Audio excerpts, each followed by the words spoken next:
that music.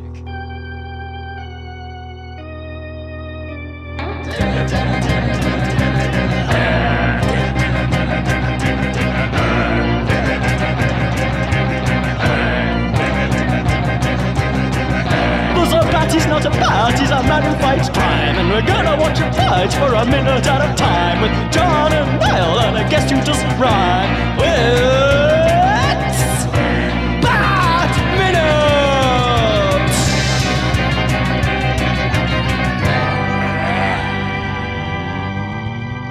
Minute! Weirdly enough, this weekend, I was going through some back over visiting in Ireland at the minute. And I went through... I had to go through County Meath on the bus. And I only found out from a friend of mine who was there that they filmed the Big Red One there. The military movie. The military movie with Mark Hamill. Right. The Samuel Fuller, right? Is that yeah. Yes. And then also found out at the same time, when I was little, for around the time, the TV was showing BTAS for the first time, there's an Irish artist called Don Conroy, who's just like a very beloved guy, this, children's animator guy who's come on TV and teach you how to draw and stuff.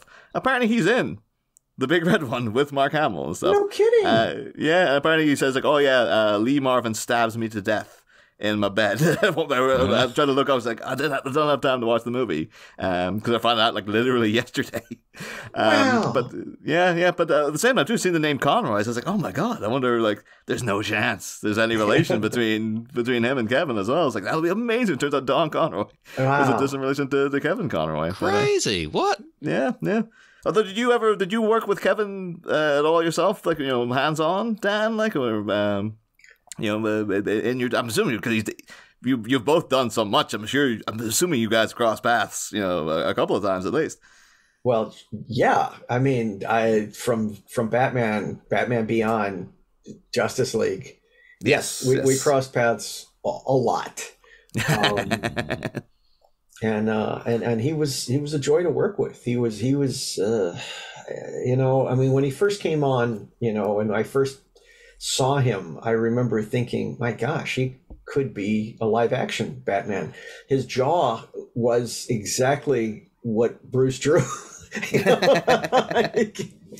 had, and he was fit. He was, he was athletic and fit, and he just looked the part. And I was like, my gosh, this guy could be our Batman. He could be Batman. This is amazing. If live action as well, But we were talking just a couple of episodes ago about a TV movie he did called The Face of Fear. Where he plays a psychopathic killer in it.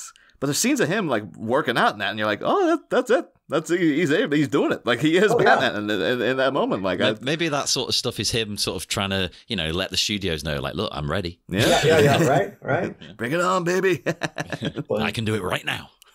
But it's funny because he didn't grow up with comic books, so he had no real connection outside of the Adam West TV show of what Batman was, really. So when we were kind of describing me, I said we. There's we, and then there's the overall we that doesn't really involve me. I by we I mean Andrea, Bruce and Eric. When they were casting, essentially, they talked about what Batman represented and his origins and this and that, and Kevin said, oh, so he's kind of like Hamlet.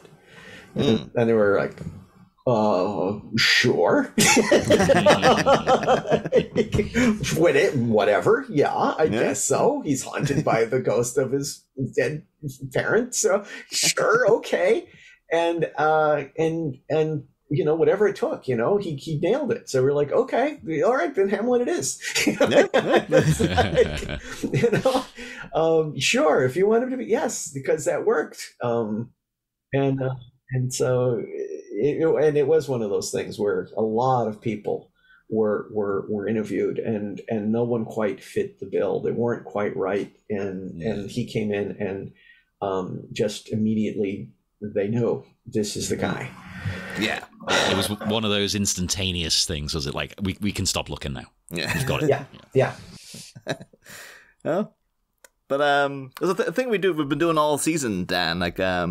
because obviously Batman was a major thing for like, you know, a generation of people, and multiple generations of people. Yes. I know a 5-year-old who loves the animated series. Oh my goodness. Yeah. I like the way you say "I know a 5-year," like he's your friend. Well, he is my friend. He's my friend's son, and I see him all the time because we're neighbors. You help look after him. I help look after him. I collect him from nursery and stuff all the time. And he's he because of that, he likes a lot of the stuff I like. So he loves like Ninja Turtles and Batman. Right. But it's weird. He gets like scared of things in like Peppa Pig, but he watches Man-Bat episodes like it's nothing to him. I'm like, I don't know. This is odd, man. That you could just take this in stride, but like a little cutout paper mache, you know, wolf will freak him out. Well, kids like creepy stuff. As a kid growing up, I loved scary, not like intense horror movies, but I liked scary things. Yeah, I mean that was the thing too. Like the seminal imagery from my childhood is the creepiest parts of Batman the Animated Series. Like there's things in there that are terrifying, like all clay face stuff, all that is like, but that made me who I am today. That's what I hear. There's a fellow Luke Mears who has Luke's been on this show. I've been on his show. There you go. See. And he talks about the Clayface episode almost scarring him as a child. And it doesn't occur to me that things what would connect in a negative way or powerful. You know, you think that it would, but then we're just kind of past it. You know, at some point when we were doing Batman Beyond and we were doing the Earth Mover episode, I really thought, okay, we are going to scar children with this. This is going to be the darkest thing that anyone has ever seen. I had to kind of like wrestle with that, going, is this really, you know? Because I gotta tell you, Dan, that kid, little Killian, 5 years old, Earth Mover freaked him out. that got to him. I apologize. Yeah, that is the one that we were going for. The only reason I brought you on is like I wanted to get that apology. I'm very, very sorry. I'm very sorry. Kids need a bit of terror in their life. Totally. Well, my brother was older and was into the monster stuff as a kid. So he was like collecting a magazine, Famous Monsters, and it was filled with all sorts of pictures of horrifying things that, you know, that I was fascinated by, but they also gave me terrible nightmares. It gave me access to pictures of Lon Chaney as the you know, London After Midnight and the Phantom of the Opera, things that I would never have access to otherwise, because they weren't on TV. Silent movies generally weren't on TV a lot. You know, the Nosferatu and things like that were just like, they would always come and visit me in the night. And so it was like, I was such a scaredy cat. And yet I liked to be scared. I liked it during the day. I was like, that's what I there was a movie, ironically, it was on television the other night, and Mr. Sardonicus by William Castle, and it involves a fellow with a rictus grin like the Joker, who and he was sort of the film was billed as sort of like, you know, keeping his face secret until he shows up on the screen and terrifies everyone with this hideous grin. I mean, I just Googled it. The first image that pops up is terrifying. Right? That's just freaking me out. Even now, just looking at it, I was like, holy moly. So Famous Monsters, after the movie was released, eventually they were like, they print the face, because they were like, here it is, the face that was hidden, you know, that you weren't allowed to see. And boom, there it is, full face picture of that. And I remember looking at that and screaming when I saw it in my brother's magazine. And then I remember also, it was horrifying to me, and yet I would take the magazine, close my eyes, flip through the pages, and play sort of Russian roulette with that picture. And that was one of those things where it's like clear that I liked to be scared. Even though I knew, you know, that this guy was going to come visit me at night, I just you know, it didn't bother me. So, I mean, there's a sequence in that second Clayface episode where they bring him back, and I remember even now when that episode pops up in a rewatch, I'm like, oh, here it comes. There's a bit where he grabs Batman and he like shoves him into his chest. Yes. And you see Batman trying to struggle to get out. There's one bit where you see his head kind of come out and Clayface just kind of grabs his face and shoves him back in again. Yes. And that wrecked me for like a day when I first saw that when I was a kid. And now every time it pops up, I'm like, I can get through this. And then it comes up and you're like, it's not that bad. It's not that It's still pretty messed up, though. It's still pretty messed up. Well, the fact that his head explodes when Batman comes out, when the grappler shoots out of him, is like so awesome. So we figured that was the antidote to that horror of the smothering imagery. Yeah. But the thing we are asking the guests, though, because again, it was so seminal for people growing up. We were asking the guests like what their other favorite animated shows growing up. Or in particular, you might be happy to know some on the list we've had so far include Freakazoid. Oh my! Rubik the Amazing Cube. No, that can't possibly be true.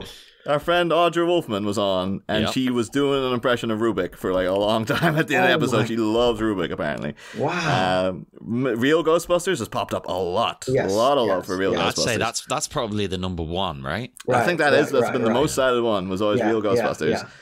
Like the Mr. T shows popped up and stuff. No. But all stuff been traced back to one. Yeah, unthinkable. My first job was Mr. T, and actually, my first job was in betweening on Winnie the Pooh. So I actually did. I got to draw Pooh and Tigger and Piglet and some Eeyore shots, but mostly Pooh.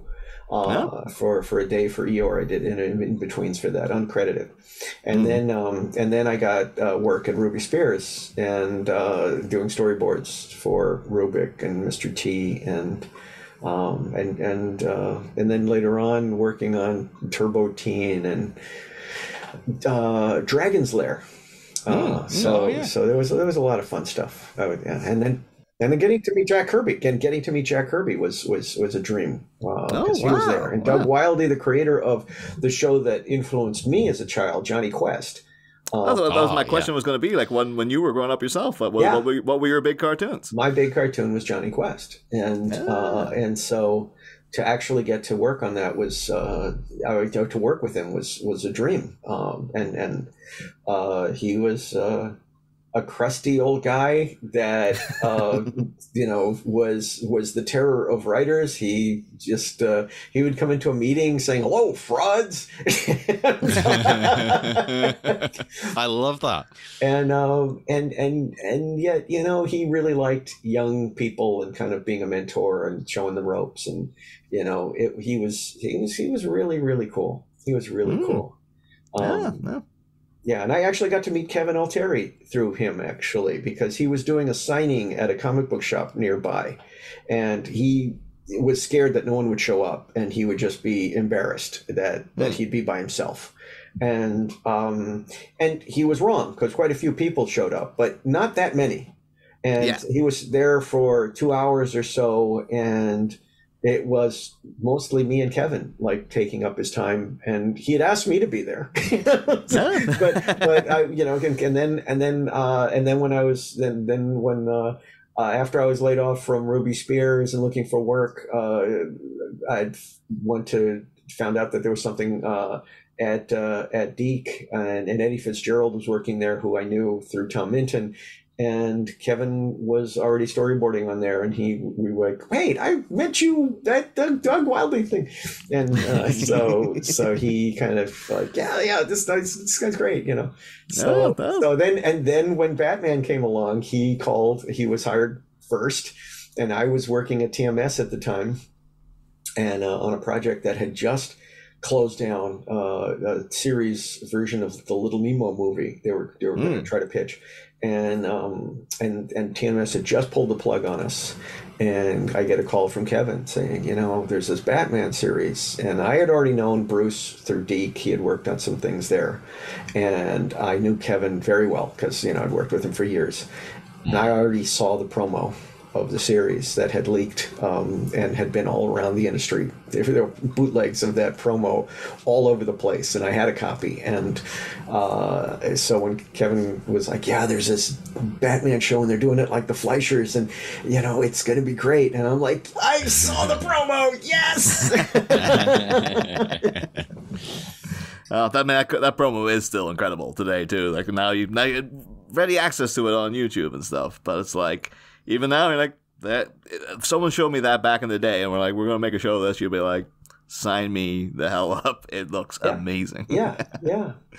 And it's like the studio that did that was in Canada called Lightbox, and it was a little bit too small a commercial house for our studio to sort of take, the plunge and let them do episodes. They just thought they were too small to do it. So they helped, and it's funny because by the time the series had kind of like circulated and the idea of it was already sold before the promo was even completed.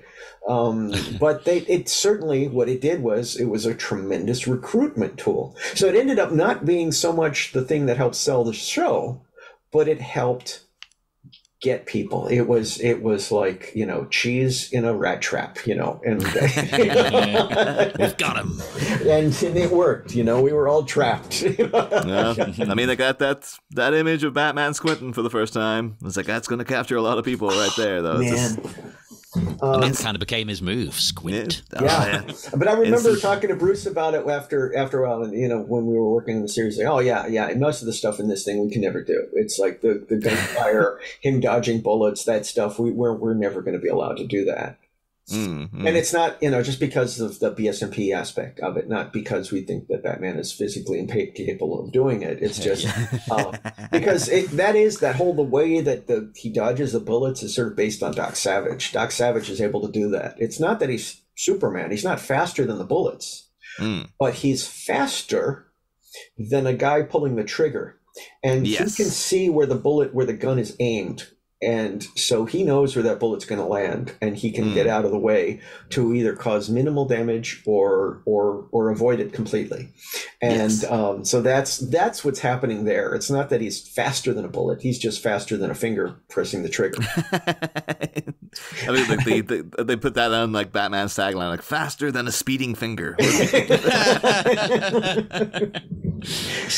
Yeah, it doesn't quite work as well, but I mean, ultimately, also the other thing with that promo that Bruce was he thought that the animation was maybe a bit too fluid, a little bit too rubbery for us. He wanted a little bit pulled back. As much as fun as it is, and as much cartoony and awesome that is, he wants a little bit of that. He wanted a little bit, but he didn't want quite, he didn't want it to be too rubbery. And so that was the thing that that was also kind of like a strike against that promo in the sense of what we wanted out of the show. But it's still an extraordinary piece that inspired all of us. It was gorgeous. I mean, though, talking about extraordinary pieces, I mean, you got a whole arsenal of them now of yourself, though, and you're Batman and just Justice League and Batman Beyond and Superman animated stuff, like the Baby Doll episode. You're the man behind the Am I Blue? Kevin Conroy singing and stuff. Like, this is iconic material. All your favorites. Paul Dini is really the one who came up with that, and I think that came out of the notion that that Kevin Conroy was Juilliard trained, had an incredible voice. And we let him sing in an episode of Batman Beyond in the Batman musical. The Batman, there is a song. that was actually, that's him. And which is hilarious because here he is as Bruce Wayne in the audience hating it, That's amazing. It's garbage. It's like, which was just wonderful. That's one of my favorite episodes ever, and I didn't do it, but I don't care. I had a great time watching it. Well, because you're removed from it, you can probably appreciate it more because when you've worked on it, honestly, that's what I feel about Brave the Bold. I think that's a phenomenal underrated series, and it's one of my favorite Batman series. And when people tell me, "Oh, that's the one my kid loves," and I'm like, "Me too," because that was the Batman that I knew growing up. See, you all like the dark and gritty stuff, and my brother collected comics. I was exposed to those giant size 25 centers from the 60s, early 60s, and that reprinted a lot of the 50s stuff. So I saw a lot of the Dick Sprang and the Shelley Moldoff stuff and all of that early wonky stuff, the Batman with the whirly bat and all of that stuff, that stuff just excited me to no end. So, and I couldn't read, but I knew of the character. So when the Adam West show came on, I totally lost it. I went insane for that series because and we also had these series of bubblegum cards that was painted by Nora Sanders, and that was also a thing that inspired me.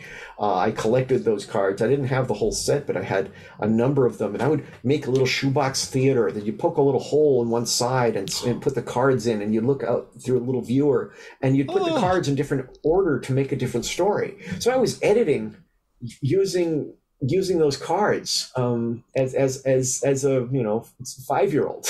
It was your destiny to go into what you did. It kind of was. Everything was leading towards Batman. And I was a Superman freak before that as well. The George Reeves show was like a huge influence. So it was sort of that dovetailing thing from Superman into Batman. But I still loved Superman, and I hadn't even seen the Fleischer Superman until I was 14, and that changed my life as well. It made me realize how cool Superman was again. After all those years of sort of thinking, oh, he's just too powerful, he's too big, he's boring. I think we've all been through that. I went through the same thing. I mean, I didn't come to Superman till quite a bit later, because when I actually got into like Batman and stuff. I mean, I grew up with Batman, but other superhero stuff I got into later than a lot of people. Yeah. But Superman, so I was always like, oh no, he's too powerful, it's rubbish, and he's too squeaky clean. But then as you get older, you're like, you know what? I don't care like that. I don't want to be cool anymore. I don't care about being cool. Yeah. Yeah, I mean, that's the thing is, my best friend Kirk and I would play at these characters, and this was before school. So we would just like run around all day, with capes on, and to be Superman or Batman or Batman and Robin. And we eventually kind of come to the conclusion that we just weren't imaginative enough to play Superman, because he could do anything. So it was after we stopped flying and having all that fun pretending to fly, then we're kind of like, okay, now we're stuck with the story to play. And and we kind of like, and it didn't help that we were kind of doing a World's Finest thing where I went down a bad slide and he jumped off the bad ladder there and broke a collarbone. But I think he tripped. He didn't. We're convinced that we weren't, because we would jump off that thing okay all the time. So I don't think he dove off of it. I really don't think we were that stupid. I think he tripped. But that also helped seal the deal and play Superman. but then we saw the Superman Fleischer cartoons and the later Flameless ones, and that was transformative. It was one of those things. And then the Fleischer Superman book, or the Fleischer book came out by Leslie Cabarga, and it had the model sheets, and it just changed my life. I'm like, I wanted to see more of this. I wanted to see stuff, and the dream of working on a Fleischer inspired Batman was, etched right then. Mm-hmm. As a child, I'm like, oh man, if only we could make a Batman cartoon that looked like this. Yeah. And fortunately, when they were developing the series, Gene McCurdy had the same thought. And I didn't even realize that until later, where, because I always thought that the Fleischer he did came from Bruce. I always thought that it was like one of those things, being an animation fan. Apparently, they had been an impact for her. And she was the one who suggested that we look at the Fleischer Superman, and I know she always mentioned them, but I always thought it was like, oh, that was something that, that Bruce had mentioned. But no, that came from Jean. She was the one who was responsible for the look of the series. And so that made me realize at the time that we were doing something that was going to last forever. I knew, that this was going to be a classic. I mean, still, 30 years later, Yep, the scene is no slowing down that train at this point. This is again. I know. I yesterday was Batman Day here. I don't know if you celebrate over there where you are. Let's see. I believe it is an internationally celebrated Batman Day. It's become a thing in our Facebook group anyway for the show. Okay. Oh no, they did a thing with I noted because I went to see Batman '89 yesterday. They showed it in the cinemas. Oh wow, that's marvelous. Yeah, but I noted, and it seemed to be a thing around a lot of the cinema chains where there's like it's Batman Day, but they'll show Batman '89, right, The Dark Knight, and then Joker. I'm like, that's really more of a Joker day. Yes, than a it Batman is. Day. That is. Yeah. That does that kind of. I kind of stuck in my craw a little, you know. I was like, well, you can throw in a Batman Forever there, you know. Come on, mix things up a little. He's got a. Honestly, I would go for the '66 Batman too. I adored that film as a kid. I love it. You know, but I have to say. I say that with a big caveat that the show was deadly serious to me as a 5 and 6 year old. I can imagine. And seeing it in the theater and hearing people laugh when he got bit by a shark, I was sort of upset because I'm like, why are they laughing? And then I kind of got it. I was like, oh, this is silly. I get it. It does take a little while to realize that, doesn't it? Like, right. Because my first experience of Batman was '89, right? So then when I went back and saw the Adam West stuff, I was like, "What's this? This is stupid. This is ridiculous." And then it dawned on me, "Oh, they know what they're doing." Yeah. Like when you realise, oh, they're in on the joke too. That's right. I think someone pointed out to me recently, and he's like, "Oh, you might be right." Where it's like, oh, look at all those old '60s sitcoms, and you got like Bewitched, Phil Silver Show, all this stuff. Always laugh tracks or a live studio audience, and Batman was the one comedy show that didn't have a laugh track. Right. And I was like, that might have been why. And I tell you, it kills it. Because when I heard people laugh as a 6-year-old, 7-year-old, whenever that movie came out, it kind of ruined it. And so I don't know if they can tie the success of the series, but it only went 3 seasons. And they had to sort of like put in Batgirl to kind of pump it up because they were trying to get, they were getting a little bit, it was getting a little old, And so I wonder if there were a lot of children that were sort of turned off after the movie. It wasn't like I hated it. I still watched, but it was sort of like now I sort of gone, oh, but this is funny now. I get it, and it somehow that didn't dawn on me earlier. And yet, there are moments that even as a child you look at and you go, wow, they're trying to do something cool where, the lighting is really dramatic, a lot of like dark shadows, interesting kicked angles. There's a shot of the Riddler, like he's got a bomb and Robin is tied to a rack.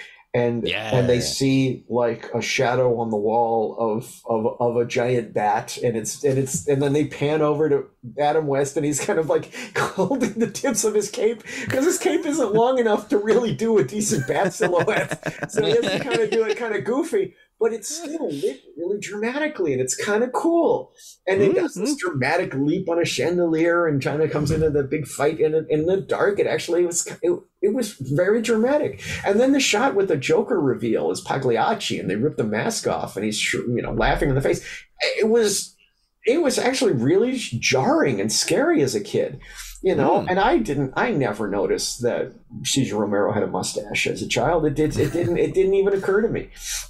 And then you see Batman and Robin's, before when they kind of swing in the distance up to the, frame and then run up to the Joker. It's really, really cool. Yeah. It's like there are moments where they really got the comic book vibe of that era, of that earlier era, but still it was dramatic and cool.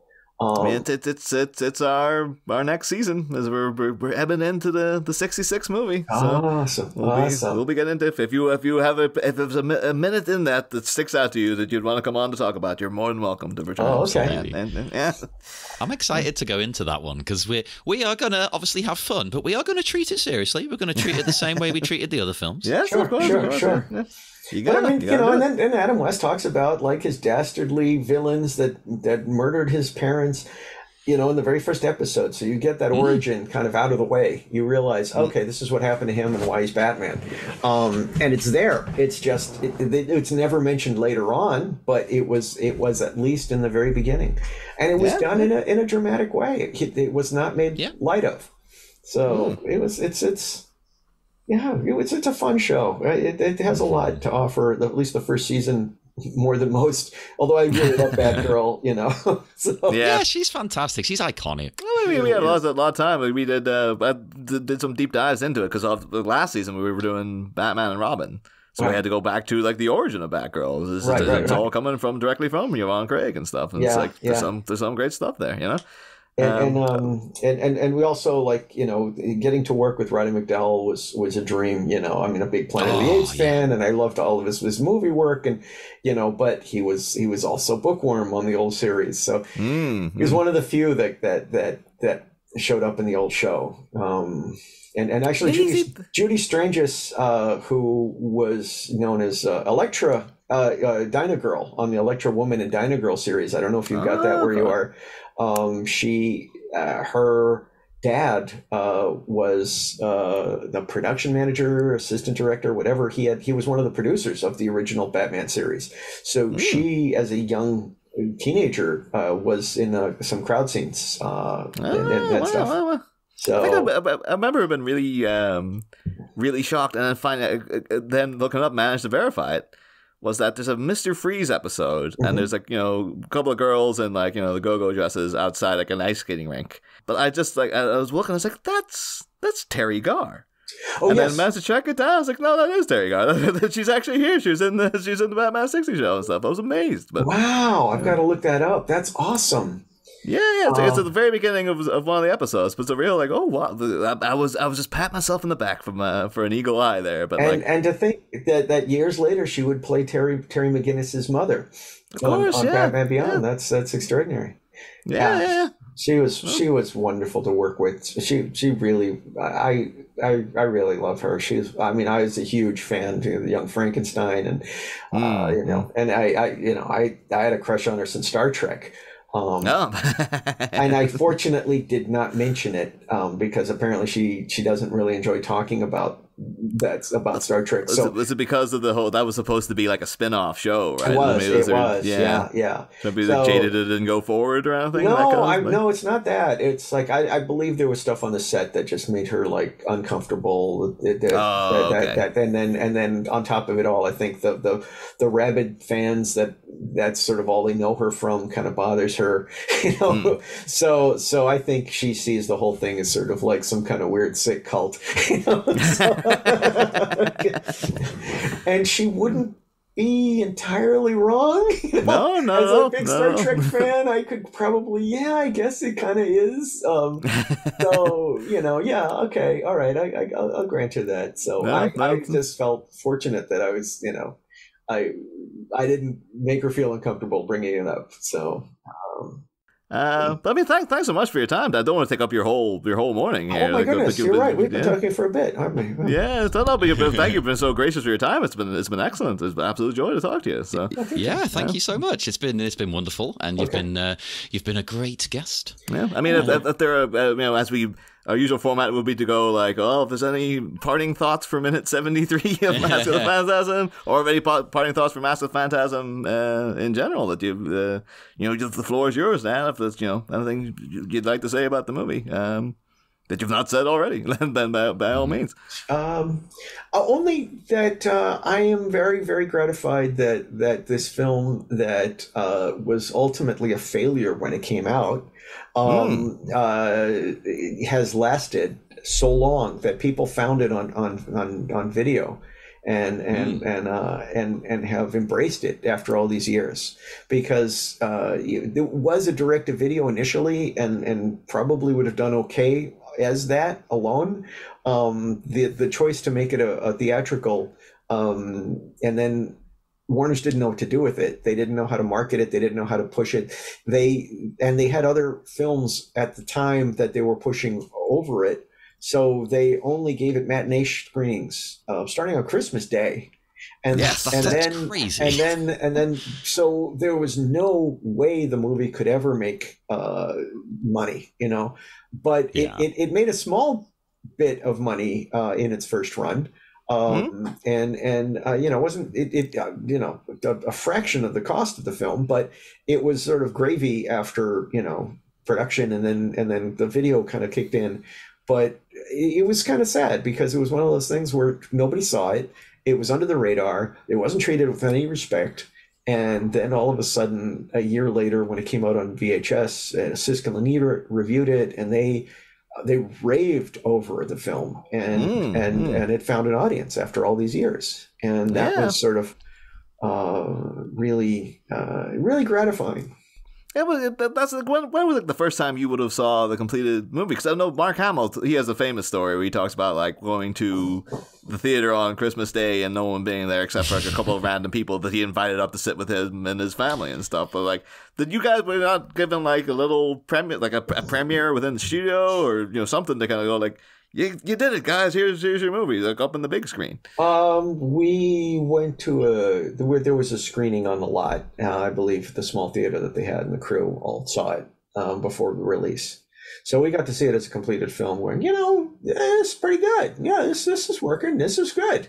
And so we were jazzed that and that's how some of us were like, gee, I wish it was animated better. But it played on the screen just fine, and so we were all happy, and then when it came out and bombed, we were like, well, what can you do? You have no control over that machine that doesn't understand how animation works. Yeah. That's it. I mean, like, over time, you've been proven right. The thing, it works. It's excellent. And then it's like, now here it is. It's frequently always cited as like, if not one of the best, then just the best kind of thing. Yeah, so, it's regularly put at number one. Yeah.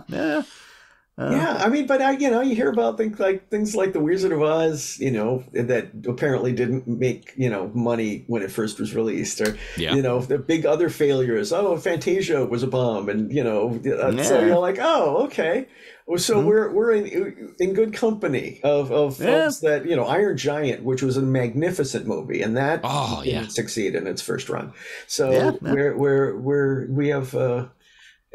we have the classics. There's a whole thing with like, because It's a Wonderful Life is another one, I believe. Yes, exactly. And they always say that. I think that's the thing now that people are saying things will change now because of everything been on streaming services, and they're like, some of these things became classics because they were just on TV every year, and you had like people just watch them because they were on. Right. They became beloved. But now with streaming services, you've got so many options. Right. Will there be cult classics and things like that? The real issue to me, what could lead to what you're talking about, is it's more that the current new thing seems to be, that didn't do well. Let's just delete it. Well, yeah, it's getting crazy with that stuff now. Yeah. So how's it ever going to grow and build an audience? Yeah. If it's just Disney go, that didn't work. Bye. It's like, what? No, that is actually really frightening. That's the worst thing of all, because having a bomb out there or having a bad movie that you attach to, it's sort of like, oh man, that's but having a movie that could have been something if people had a chance to see it, and then it's sort of erased completely, is it's so demoralizing. It's so sad. I feel for those people that have had their projects sort of erased from history. Hopefully it doesn't continue to be the new thing. Yes, it probably will. I'm sure there'll be some sort of seismic shift will come eventually, where like a lot of streaming stuff doesn't seem like Hollywood's still trying to work out what they're doing with streaming, basically. Well, honestly, I mean, I know we're supposed to be a minute to, but I think what the strike is about also is sort of that intense greed that sort of makes these choices, that as things kick in and residuals are to be paid out, they would rather kill something and put it away than pay out anything to share in the profits. Yeah. So we've got a Michael Keaton starring Batgirl movie. that just exists that we're not going to see, which is just... That is a complicated situation, though, because, I'm not going to say... I wanted to see that film, and I still want to see that film.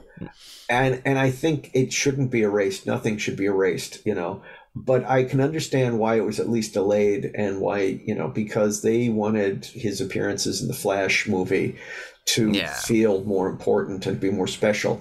And that would absolutely, concretely, 100% had been diminished if the Batgirl film had come out first with him in it. That is true, yeah. So that choice of putting it on hold makes sense. The choice of destroying it completely, I find kind of troubling, but also, and it's also this idea of like, oh, the quality. Well, it's like, you guys release a lot of movies of questionable quality.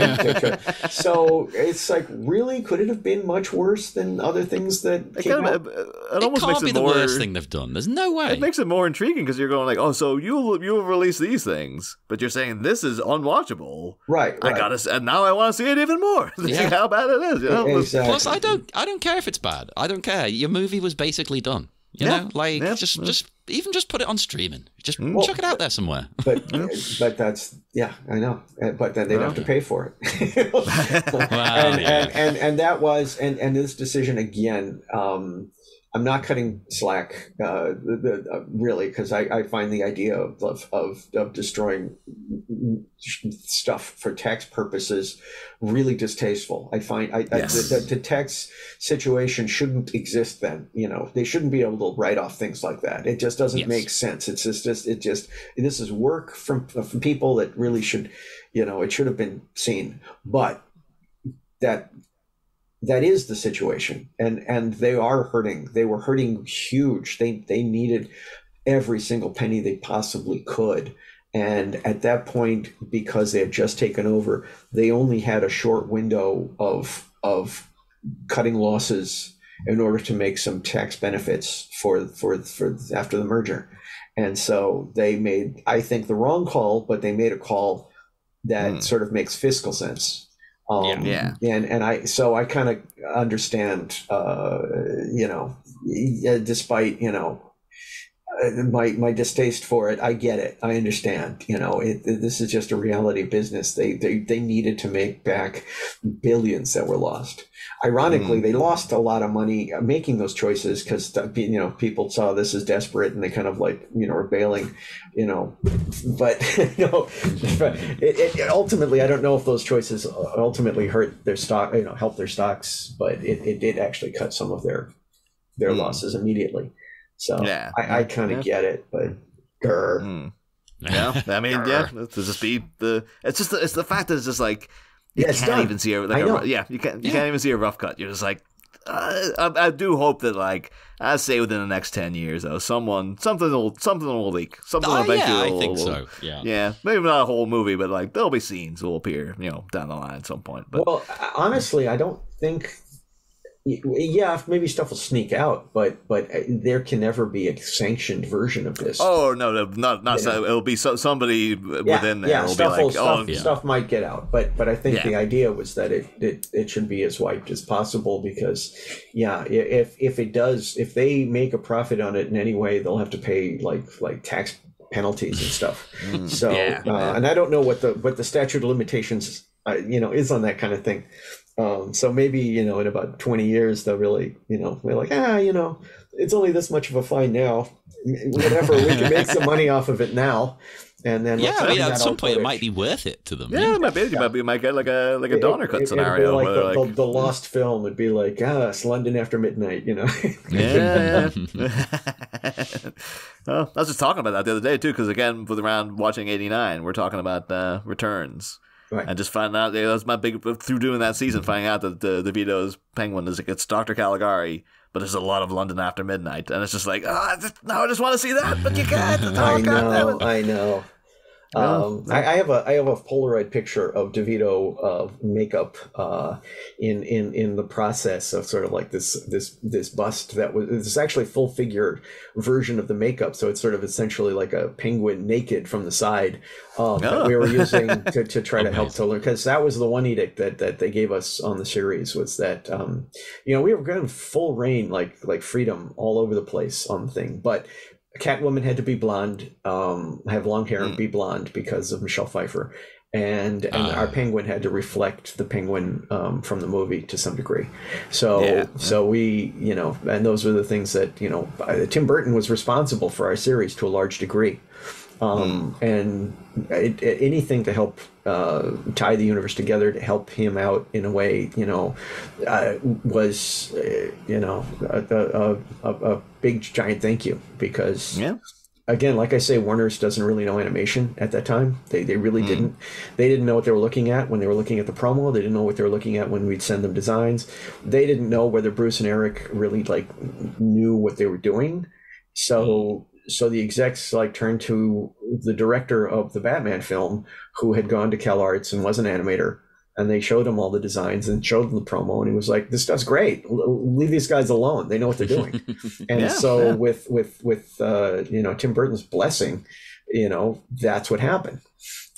So you want, sure, we'll make Penguin look like DeVito, no problem. That's great, and it worked just fine. It was a fun design. It worked well for animation, so it's okay. Yeah.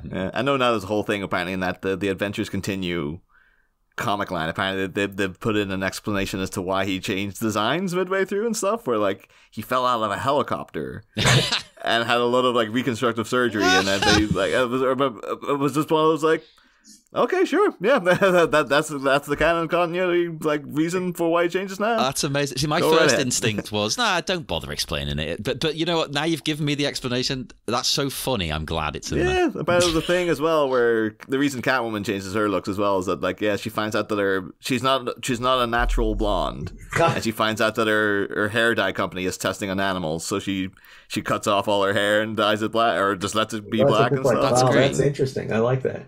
Yeah. Wow. They didn't explain the Joker's eyes, did they? No, I think that's the one thing. They're just I don't know if there is anything we can throw out for this, but it's well, it'd be fun. What's your feeling on the Joker redesign? Because I know it's a contentious topic, but. When I see the original designs that Kevin Nolan did, that helped inspire the show, he did that treatment on the eyes on a lot of the stuff, on a lot of the shots that we see. There's a lot of stuff in Mask of the Phantasm that Bruce did, sort of some preliminary roughs of the hat, on the Joker, and his eyes were in shadow, and the glint of the eyes would show, and that's kind of where some of this stuff showed up. It was one of those things where it worked theoretically, and Bruce kind of made it work on paper, on his poses that were really, really cool. But then when it came down to the animation, it became kind of limiting. It kind of felt weird. It didn't quite feel like what it was supposed to be, to some degree. Honestly, my issue with the design is that his lips were black. It's the Joker has to have red lips. I don't understand why a red line. We didn't want thick lines, whatever. That's fine, but a self-color red line lip thing would have been fine. A thin red lip, But we just went with making it simple and just like a black line thing. And I was like, well, he's got red lips. That was really the big issue for me. He has to have them. Yeah. That was I see when you look at the pencil art, or the line art, you don't know that his lips weren't going to be red. So I kind of went, this could work. And then when the lips weren't red, I was like, oh well, it kind of works. But there was a guy on YouTube. I don't know, maybe the channel might have got struck for copyright reasons. I haven't seen him pop up in a while. But he did reanimations where he put red lips on that Joker. Right. And it looked way better. It was like, there you go. Actually, yeah, now I'm comfortable with that. Yeah. So It's Yeah, I mean, it's funny. Like Bruce Wayne should have gone in with a red pencil and drawn all over every episode. like every time he sees him, like, wait a minute. By the way, I have a rough cut. I know we're trying to get off the phone, and we're still on, but I have a rough cut of the movie with scenes that are slightly different, and it's like. Yeah, there are things like the pan of the shot when Batman in silhouette puts on the costume for the first time. There was originally a pan of the body that reveals him, and then Alfred makes his line, and then we see him from the back in silhouette. But it was like a rendered painting that was done, and we were supposed to originally do it that way, and it just wasn't. It wasn't as dramatic. The painting was done, but I'm pretty sure it was actually altered before final animation. I don't know if we actually have that shot ever, but because in the shot I have, it's a storyboard of the camera panning up at his body, and then I saw somebody online posted that BG that they bought that page that painting of his body, and I'm like, of course that's what it's from. Amazing. Wow. You know, and it's funny because the cape covers the symbol, because it was going to be the sort of Batman Year One costume, the first Batman costume, and they, you know, now it's just a silhouette. We don't, you know, and it's like we say, you know, what you don't see is more powerful. Yes, of course. Yeah, it actually works so much better. And I get to it'll be like a different experience for like me growing up with it, and when like that scene is literally perfection. I wouldn't change a single thing about it now. But yeah, you've been there at the time, and like, well, you know, maybe this could have worked. You know, and ironically, I boarded the scene of Batman, of Bruce Wayne with the pencil, like doing the lips, and I didn't designate. I just made sure that this one pencil was red. Well, originally there was a pencil holder filled with red pencils. And they were all red, and it just felt like, why would Bruce Wayne have all these red pencils? That just seemed odd. So they changed them up. So a lot of them were blue, and a couple, I think one is black and whatever. There were a lot of blue pencils and one red. So he picks up the red one, and so it just kind of makes it more, you know. Like, yeah, this wasn't just something that he had at hand. He, you know, he had the red pencil, but it wasn't like all of them were red, because it was sort of like he's making the choice, he's making the connection. You know, the thing, because I am a proofreader myself by trade. Oh. And I would be like, if it was just Bruce likes just to sit and proofread people's stuff, and just has a load of red pencils, so he's just underlining things so much to go, there you go. You gotta That's alter what it that. is. That's what it is. It would do my heart good to find out that that's just one of Bruce's hobbies, you know? Well, I didn't know if you'd like that, or you'd be like, oh my God, I'm sick of seeing red pens and pencils. You know, it's funny because ironically you said that. Oh gosh, we really get out there. But Bruce, at one point during Justice League, I think Bruce was asked not to use a red pencil for notes on scripts. Really? Any color but red. And the reason, I think it was Dwayne McDuffie, said that there was a writer gets sort of psychologically, because it calls back to school and grading and all this stuff, and there's something about the red pencil that creates more sort of animosity towards a work that, you know, it's a simple correction, something that's like, you know, let's work on this. You know, we're in a collaborative art form, so even writing, you don't want to just like, you're wrong, this is wrong, you're awful, you're stupid, you're bad, this is a bad grade. You know, you don't need to do that to a writer. You want to be more encouraging, and the red kind of psychologically creates this notion. And I was like, yeah, okay. He went with a different color for notes, and you know. I think though after a while, then that color becomes like, no, you have to stop using that now as well. People are no, I don't think so. I don't think so, because red is the color that you really feels like things are wrong. You know, there is that big, you know, a big red X on something, just like so, you know. So anyway. But again, thanks so much for coming on, Dan. This has been incredible. So yeah, thank you. Would you like to promote anything, like get any plugs in, or say where you can be found online if you want to? You might not want people to find it. Well, no, my I have a website, danriba.com, and my contact information is on there. I'm currently doing a signing for the CDC. comic grading company that they're still taking orders for commissions for blank covers. So there's still some room for more if you want to, till October. And also Kevin, Alan Burnett, Brad Rader, and myself are going to Macon, Georgia for a screening of Mask of the Phantasm. Hey. And that is going to be a fun event. And tickets are on sale for that. So that's something cool. Yeah. Awesome. Yeah. Well, check all of that out, everybody. And as usual, speak to us on Facebook at the Bat-Minute Listeners Cave, Twitter or X or whatever the hell you want to call it, at Bat-Minute, Instagram, The Bat-Minute, and go to our network, Sleepy Charlie Media, on Patreon for more bonus content, and TeePublic for merch. Get fun t-shirts that Niall draws most of them. They're great. They're amazing. Cool. Thank you. And yes, join us again next time for minute 74. We are going to have fun with the credits. Yay! Everyone's favourite bit of the year when we get to the credits. We're going to make it fun for you, listeners. We will. See you then, Batmites.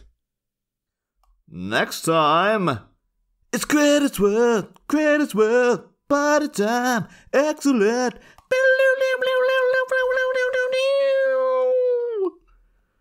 Nothing but an all-enveloping void and a mess of monograms must surely mean the show gets stuck in a rut. Yeah, and monkeys might fly out of our butt. 'Cause as we swing through the spectrum of sobriquets celebrating the cast and crew, what was the spin-off single for this masterpiece? Why, we never even told you.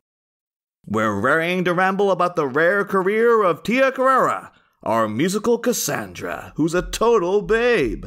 She's a robo-babe. In Latin, she would be called Babia Majora. If she were a president, she would be Babraham Lincoln. The dulcet tones are discussed in our subsequent episode,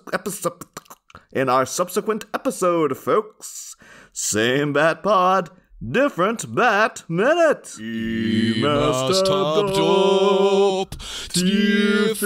Top,